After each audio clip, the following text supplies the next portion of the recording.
बिस्मिल्लाहिर्रहमानिर्रहीम। अस्सलाम वालेकुम स्टूडेंट्स। बीएससी फिज़िक्स का मैकेनिक्स जो हमारा सब्जेक्ट है उसका चैप्टर नंबर 2 है, हमारा वन है, चैप्टर नंबर 1 है मैकेनिक्स। और उसका हमारे पास आर्टिकल है डॉट प्रोडक्ट और स्केलर, या इसको स्केलर प्रोडक्ट भी कहा जाता है।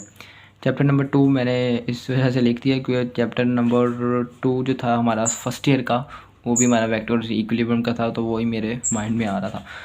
तो यहाँ पे हमारे पास मैकेनिक्स में चैप्टर 1 है वेक्टर्स का।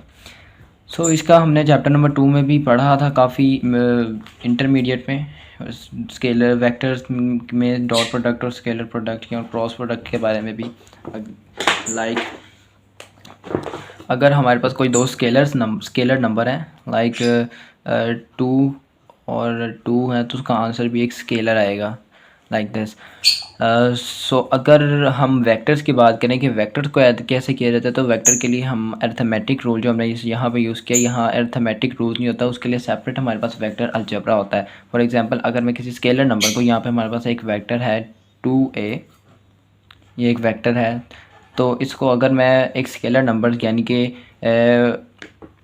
2a से ही 2 से मल्टीप्लाई कराऊँ, इस वेक्टर को 2 से मल्टीप्लाई कराऊँ, तो इस वेक्टर का मैग्नीट्यूड डबल हो जाएगा, तो ये 4a बन जाएगा। अगर मैं इसको 1a से मल्टीप्लाई कराऊँ, तो ये हमारे पास 5a बन जाएगा, यानी इसका मैग्नीट्यूड डबल हो जाएगा। तो ऐसे केस में हम यानी कि एक स्केलर नंबर को किसी वेक्टर से मल्टीप्लाई करा रहे हैं, तो आंसर हमारे पास वेक्टर आ रहा है। तो हमारे पास क्या केसेस बन सकते हैं, अगर हम वेक्टर को मल्टीप्लाई करवाएं वेक्टर के साथ, तो उसका आंसर क्या वेक्टर आएगा या स्केलर आएगा। उसमें हमारे पास दो पॉसिबिलिटीज़ हो सकती हैं, या तो उसका आंसर वेक्टर आएगा या उसका आंसर स्केलर आएगा। अब वेक्टर कब आएगा और स्केलर कब आएगा, ये क्वेश्चन है। स्केलर जब भी आंसर आएगा तो उसको हम डिस्कस करेंगे जी डॉट प्रोडक्ट में या स्केलर प्रोडक्ट में, और जब हमारा आंसर वेक्टर आएगा तो उसको हम डिस्कस करेंगे जी क्रॉस प्रोडक्ट में, यानी कि वेक्टर प्रोडक्ट में।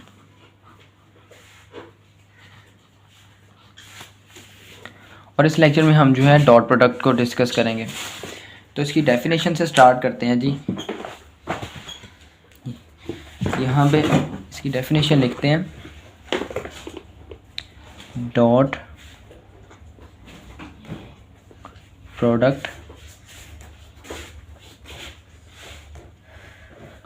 या हमारे पास है जी स्केलर प्रोडक्ट, जिसको हम कहते हैं।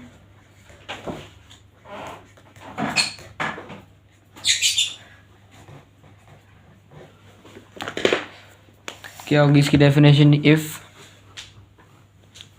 The product of two vectors results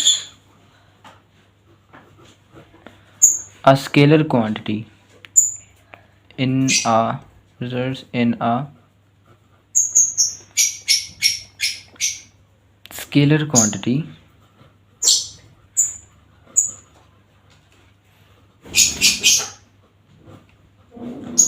then it is called dot product और या स्केलर प्रोडक्ट। इसको मैथमेटिकली हम किस तरह लिखेंगे जी, vector A dot vector B, इनका हमने ए दो वेक्टर्स है हमारे पास, इनका हमने डॉट प्रोडक्ट लेना है, तो इसका आंसर आएगा जी ए बी कॉस थीटा। अब ये हमारे पास ए दो वेक्टर्स का प्रोडक्ट लेने से ये ए बी कॉस थीटा ये हमारे पास कैसे आ गया, तो इसको हम फर्दर अभी जाकर प्रूफ करेंगे कैसे आएगा। या अभी मैं सिंपल इसकी जो है मैथमेटिकली फॉर्म लिख रहा हूँ कि इसका आंसर ए बी। अब दो वेक्टर्स हमारे पास, ये वेक्टर ए और वेक्टर बी, इनका हम डॉट लेने से हमने यहाँ पे डेफिनेशन में कहा है कि उसका दो वेक्टर्स का रिजल्ट जो है स्केलर आएगा। तो यहाँ पे हम देख सकते हैं इसका रिजल्ट स्केलर आ रहा है, क्योंकि ए और बी दोनों मैग्नीट्यूड है, मैग्नीट्यूड हमारे पास स्केलर होता है। और ये कॉस थीटा यानी कि कॉस को साइन की भी वैल्यू, जो भी एंगल की जो पुट करेंगे उसकी भी कोई एक स्केलर वैल्यू आएगी, तो उस स्केलर वैल्यू की तो कोई पर्टिकुलर डायरेक्शन नहीं होती। तो यहाँ पर हमारे पास दो वेक्टर का आंसर हमारे पास स्केलर आता है। और ये जो थीटा है ना, ये थीटा एंगल वो एंगल नहीं है कि जो पॉजिटिव एक्स एक्सिस से एंटी क्लॉकवाइज बनता है। थीटा हमारे पास दो वेक्टर्स की टेल के दरमियान बनने वाला एंगल है, ठीक है। तो theta is the angle between vector A and vector B. ये projection of B on A, तो यहाँ पे ये प्रोजेक्शन का मतलब क्या है? लेट्स सपोज कर ले कि हमारे पास ये वेक्टर है, कोई भी वेक्टर है जिसको हम वेक्टर ए का नाम दे देते हैं, और इसके ऊपर सन मौजूद है, ठीक है, ये सन है।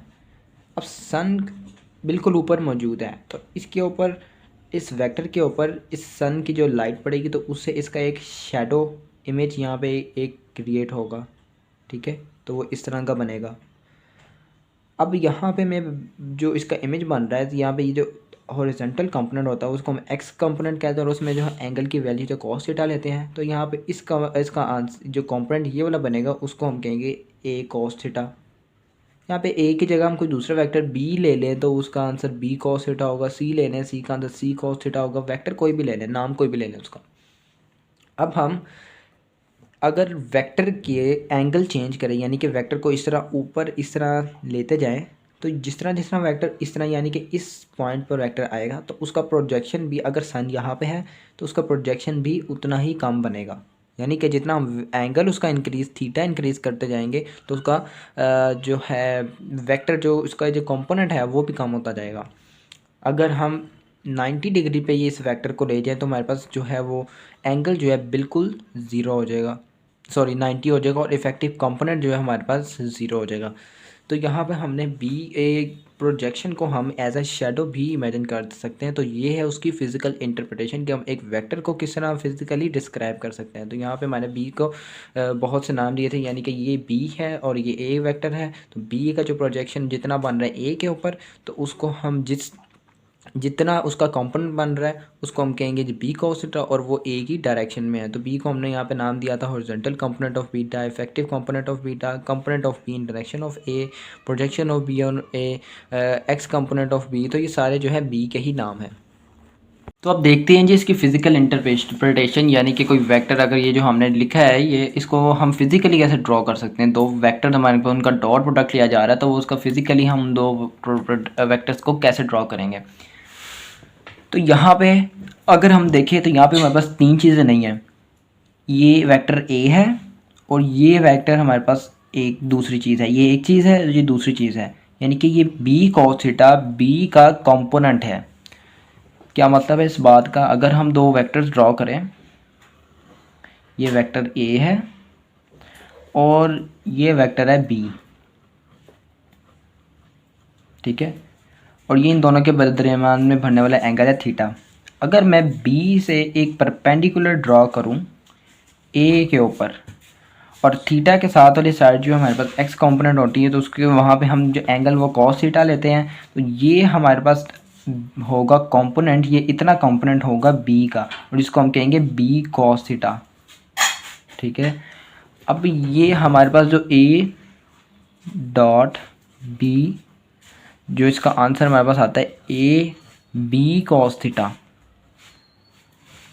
एक वेक्टर हमने पूरा लिया है, ये हमने वेक्टर पूरा लिया है, और दूसरा वेक्टर हमने वो उसका वो कंपोनेंट लिया है जो ए की डायरेक्शन में है, यानी कि बी का, यानी कि बी वेक्टर का हमने जो प्रोजेक्शन ए के ऊपर बन रहा है वो उतना कंपोनेंट लिया है, सिर्फ उसका पूरा वेक्टर बी नहीं लिया। तो यहाँ पे हम लिखेंगे बी। अब बी कॉस थीटा के हमारे पास 3 से 4 नाम हो सकते हैं जो हमें आपको हर वक्त याद रहने चाहिए। तो ए हो सकता है इसका एक नाम हॉरिजॉन्टल कंपोनेंट ऑफ बी, यानी कि ये बी का हॉरिजॉन्टल कंपोनेंट है, पूरा वेक्टर नहीं है। दूसरा नाम इसका हो सकता है इफेक्टिव कंपोनेंट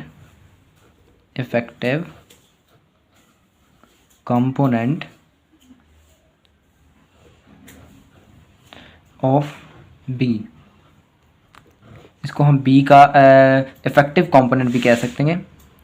और इसका एक नाम हो सकता है जी component of vector B in direction of A, in direction of A. और इसका एक और नाम हो सकता है जी हमारे पास, जो कि बहुत ही कॉमन है, projection of B on A. तो ये इसके 3 से 4 नाम है जो हमारे पास हो सकते हैं। तब ये आप पे डिपेंड करता है कि आप इसको किस नाम से लेंगे। यहाँ हम इसको ए डॉट बी का जो आंसर है उसको हम ए बी cos थीटा भी कह सकते हैं। ए बी cos थीटा यानी कि वेक्टर ए पूरा है और बी का वो कंपोनेंट है जो ए की डायरेक्शन में है, या ए और हॉरिजॉन्टल कंपोनेंट ऑफ बी, या effective component of B, component of B in direction of A, projection of A B on A. जो हमने यहाँ पे प्रोजेक्शन का जो पढ़ा है कि जितना ज़्यादा एंगल होता जाएगा हमारा वेक्टर का जो प्रोजेक्शन है उतना कम होता जाएगा, और जितना ज़्यादा कम एंगल होगा हमारा जो प्रोजेक्शन है वो उतना ही ज़्यादा बनेगा। अगर हमारे पास कोई जो वेक्टर है वो बिल्कुल ही पैरेलल हो, बिल्कुल ही पैरेलल हो, तो उसका जो साया बनेगा यानी कि प्रोजेक्शन बनेगा तो वो मैक्सिमम बनेगा दूसरे वेक्टर पर। यहाँ भी कोई हॉरिजॉन्टल सरफेस है उसके ऊपर उसका अपना ही साया। एग्जाम्पल इसकी डिस्कस करते हैं जी।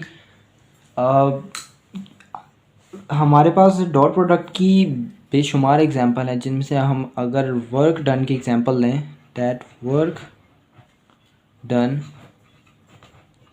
Is an example of dot product.